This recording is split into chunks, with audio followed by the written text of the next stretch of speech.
Hey, VC, what's up? It's me, yours truly. I am back to post a quick video here. Um, Actually, just going to do the next album of the week. That's what we got on tap for today. This is going to be, I guess, July week 4. Um, as always, I'm trying to mix things up a little bit, and one area, or I should maybe say one genre of music that I don't really get that into is kind of the dance techno thing. That's just one of those genres that have just never really grabbed me, if you will. Matter of fact, I remember a few years ago, like literally a few years ago, maybe 3 years ago or so, there was a thread that we did here in the VC, and it might have been mine actually. I don't remember. But anyway, there was a question inside a thread that asked if you could have one genre of music within a decade drop off the face of the earth, what would it be? And my answer was 2000 to 2010 techno and dance music. So it's just a genre that I've never really been that in tune with. There's a few things I like here and there. I mean, if you look through my dance techno section, I have maybe 25, 30 vinyl records and about the same CDs, 25, 30 CDs, stretching over 90s through 2000. So just not a genre that I tend to find a lot of stuff that I really like. But when I do, it's usually something that I think is really, really great. And I've made some serious efforts to really try to, understand and feel and absorb what it is about that music. And I just have a hard time finding the connection point. But this is actually one group that I have kind of found that with. And I pulled it out the other day and thought I would definitely kind of throw it in as an album of the week. And this is Stylophonic, is the name of the group. And the name of the album is Man Music Technology. So that's it right there. Really cool 3 LP set, not in a gatefold or anything, but with the little lime green label, which is kind of cool. Reminds me a lot of that Weezer Green album. But oh yeah, I'm sorry, pull this out too. There's the CD. Not much difference there. But before I even start talking about the music, I mean, the album itself is kind of interesting for me in terms of a couple of really neat stories that go along with this album, especially like every time I see it or pull it out to play it, and it is what's playing in the background right now. But first of all, how I discovered this band about, I don't know how many years ago it was, maybe 6 years ago or something like that, 7 years ago. I had a client who was a manager of a buckle, and my brother had also worked at this buckle for quite some time too. And I would go in there and chat with him every now and then. He's a really cool guy, so I was, all that good stuff. And so one day we were just kind of messing around. He's like, you spend a good chunk of money, which I did back then. Don't really buy a lot of clothes and stuff anymore unless it's concert T-shirts and so forth.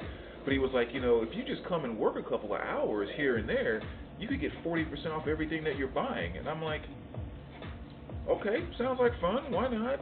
So I was working about 7 or 8 hours a week at this buckle, making like $100 every 2 weeks and spending like 400.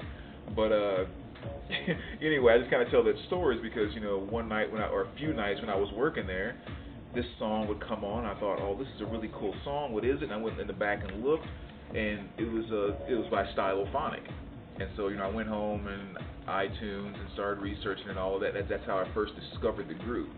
And the song was Bizarre Mind, not what's playing right now, but a song I actually did for the Needle Drop. And it was just one that I just grooved to every time it came on. It just made me want to dance and made me want to get up, and I was just like, that's just a slamming track.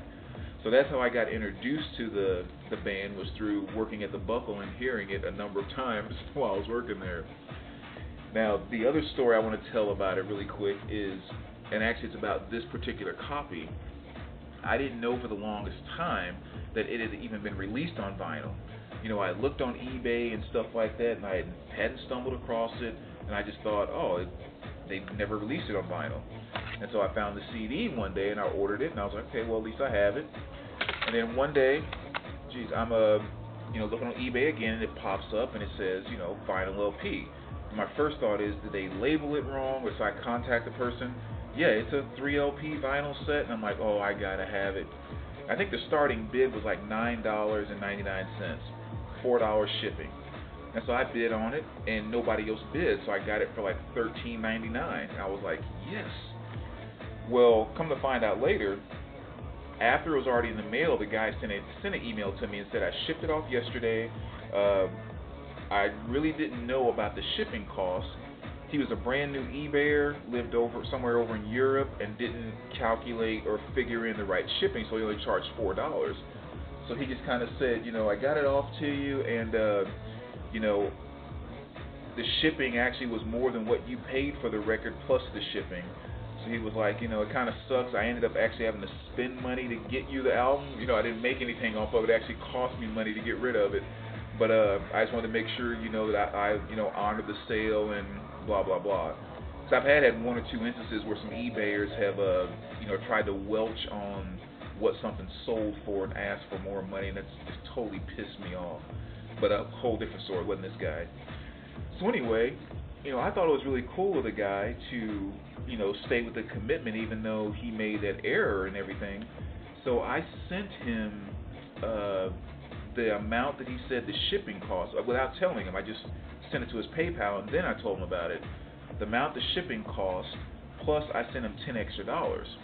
And so I sent him an extra like $18 or something like that. I mean, it wasn't anything tremendous, but the really cool, while I'm going through the whole story, again, it's just kind of the impact this album has for me, is that guy got back in touch with me, and he said he just couldn't stop telling me how thankful he was that I would do that, and basically what it boiled down to was he was having a hard time at that point in time, not necessarily just like a financial thing, but it was some stuff with his job, some stuff with his family, and just like all of life was kind of just coming down around him.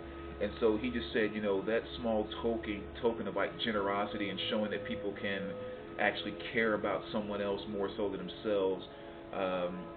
He talked about how it renewed a lot of stuff in the way that he viewed the world, things like that. And so every time I listen to this album, every time I see this artwork, it reminds me of that friendship that I started with that guy, because we communicated for quite some time, and it was a really, really cool thing. So this album holds a lot of meaning for me too, and kind of goes back to the power of tangible music, because it was like this vinyl record really affected a couple of guys' lives, and made a connection with friends overseas that I wouldn't have had without that, and just all kinds of cool stuff. So stuff you don't necessarily always get with a download. But anyway, so that's just some of the non-musical things that this album kind of means to me, reminds to me, and so forth.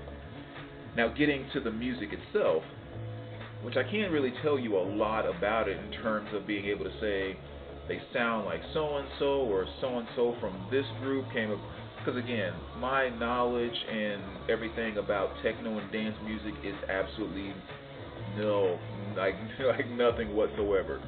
All I can tell you is it's just some of the few songs as far as dance and techno that I actually love. I mean, that's really the only thing I can tell you about it. I mean, you kind of hear it playing in the background. It's that same old, like, repetitive strobe black light thing, I don't know. But, so, anyway, like I said, instead of me trying to talk about music I really don't know that much about, what I'll basically do is just do a quick needle drop for you to show the song that really brought me into this group. And again, it's called Bizarre Mind, and the album of the week is Stylophonic. So let me put this down. I'll have to flip the record over to, let me get over here where the sound quality seems to be a little bit better. And let me flip this over.